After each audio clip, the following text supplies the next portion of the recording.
कन्यादान एक आंसू भरी कहानी। रामराव जी के दो बच्चे थे, रूही और पवन। पवन बड़ा था और रूही छोटी थी।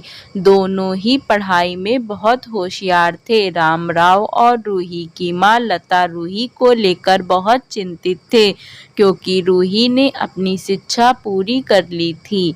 अब उसके लिए एक बेहतर रिश्ता खोजना था। एक दिन उनके करीबी रिश्तेदार का बेटा दीपक शादी में रूही का हाथ मांगने के लिए उनके घर आया। दीपक को सभी लोग पसंद करते थे। वह दिखने में अच्छा था और एक अच्छी कंपनी में कार्यरत था। दीपक के परिवार को भी रूही पसंद थी। फिर इन सब के बाद शादी की तारीख तय हो गई और पवन के भैया और रामराव शादी की सारी तैयारियां कर रहे थे। क्योंकि शादी नज़दीक थी, सारी तैयारियां हो गईं। शादी का दिन भी आ गया। पवन रूही का हाथ पकड़कर मंडप में ले आया। रूही सुंदर गुड़िया सी दिख रही थी। सुंदर नाक, आंखें, रंग गोरा, लंबी लंबी चोटी। रूही देखने में बेहद खूबसूरत थी। पवन रूही को मंडप में ले आया और पंडित ने रूही को कन्यादान के लिए हाथ आगे करने को कहा और उसका हाथ कांपने लगा। जिस पिता के इस हाथ को पकड़कर वह दुनिया में चलना सिखाया, वही आज उसका हाथ किसी और पुरुष के हाथ में देने जा रहे थे। अपनी बेटी के बिना अपना बाकी का जीवन बिताना, ये विचार ही उनके लिए काफी कष्टदायक था। पिता ने उसका हाथ पकड़ लिया और उसके होने वाली पति के नीचे से उसके हाथ को सहारा दिया। कन्यादान की रस्में शुरू हुई। हाथों से पानी की एक एक बूंद गिरने के साथ पिता की आंखों से भी बूंद बूंद आंसू गिर रहे थे। अपने कलेजे का टुकड़ा दान करते समय क्या अवस्था होती है, तब वह रामराव ने जाना। वह रस्म खत्म हुई। पंडित जी ने लता और रामराव के हाथ में दियों के भरा पर्दा किया। उसके सामने बेटी और उसका पूरा ससुराल परिवार बैठाया और पंडित जी ने कहा, आज से आपकी बेटी उनकी हो गई। उनसे कहो कि उसका अच्छे से ध्यान रखें। लता अपने मायके वालों के लिए एकदम पराई हो गई। उसकी आंखों में आंसू भर आए। रूही को 2 दिन की ट्रिप पर भी भेजना माँ के लिए कितना मुश्किल होता था, और अब उसको हमेशा के लिए दूसरे के घर भेज दिया जाए और उसके अपने ही घर का मेहमान बना दिया जाए। यह बात उदम माँ को समझ आ रही थी। उस रस्म के बाद दूल्हा गेट पर आ गया। पंडित जी ने आवाज दी, लड़की के मामा लड़की को लेकर आओ। उस मामा का हाथ पकड़कर वह उस अंतर पाठ पर जा रही थी। सुबह उठकर एक साथ नाश्ता, फिर मस्ती, फिर मामी के हाथ का खाना और रात में मामा के गोद में सिर रखकर सोने वाली भांजी आज उस मामा को दूसरे के हाथ में सौंपनी होगी। यह सोचकर उसने अपने हाथ कस दिए और मंगलाष्टक प्रारंभ हो गया।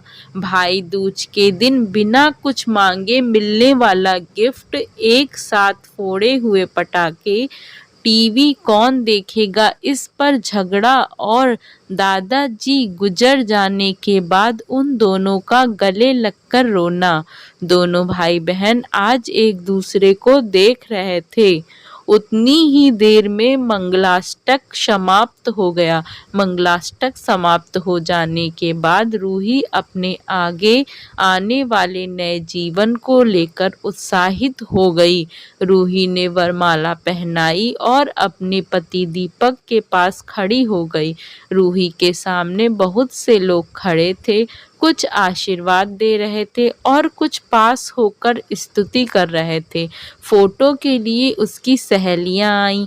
एक ने उसका हाथ पकड़ा, दूसरी ने उसका पल्लू अटका हुआ था निकाला, तीसरी ने उसके आंसू पोंछे। हम घर रहने के लिए आ रहे हैं, आंटी को बोलना खाना खाने के लिए आएंगे। उसे उस एक कमरे की आवाज, एक दूसरे से अधिकार और वह दिन याद आ गए जब वे एक साथ रहती थी। अचानक पति दीपक ने कहा कि तुम चारों की तस्वीरें ले लो, मैं साइड में खड़ा हो जाता हूँ। और वह चारों चेहरे हंसे। खाने की कतार में आज रूही माँ पापा से दूर दूसरे लोगों के साथ बैठी थी। खाना खाने के बाद पंडित जी ने गौरी हार की पूजा करने के लिए बुलाया। रूही ने वहां मन से पूजा की। माँ ने रूही की झोली भर दी और अनीता आंटी ने कहा कि आप पीछे मुड़ ना देखना। रूही अचानक चौंक गई। वह आगे बढ़ने लगी। इतने सालों से बच्चे की तरह पाले हुए उस चाचा बांध टूट गया। स्कूल से घर वापस आने में देर हो जाने पर अस्वस्थ होने वाले वह चाचा जी, जन्मदिन पर 5 से 6 फ्रॉक उसके आगे लाकर रखने वाले चाचा जी, मैं नहीं आने वाली आज घर में, चाचा जी के पास रहूंगी कहकर रोने वाली वह आज हमेशा के लिए दूर चली जाएगी। यह रूही के दूसरे माँ पापा के रूप में चाचा चाची का भी यह बात सहन नहीं हो रही थी। उसकी पहचान आज बदल चुकी थी। हाथों की वह हरी चूड़ियाँ, पाँव में बिछिया और गले में मंगलसूत्र नए जीवन की राह दिखा रहे थे। सास का हाथ पकड़कर रूही उस फूलों की सजी गाड़ी में दीपक के साथ बैठी। उस गाड़ी में खुशी थी और उस गाड़ी के बाहर खड़े सभी लोग आंखों में आंसू लिए उस अलविदा कर रहे थे। रूही बोली, मम्मी पापा आती हूँ मैं। बहुत मुश्किल होता है अपना कलेजा, अपना दिल अपने ही हाथों से बाहर निकालकर पराए हाथों में सौंपना। और वह अपने कलेजे को, अपने दिल को खुद के दिल से लगाकर रखेगा। फिर भी हर माता पिता इस मुश्किल काम का सपना देखते हैं लड़की के जन्म के बाद से ही।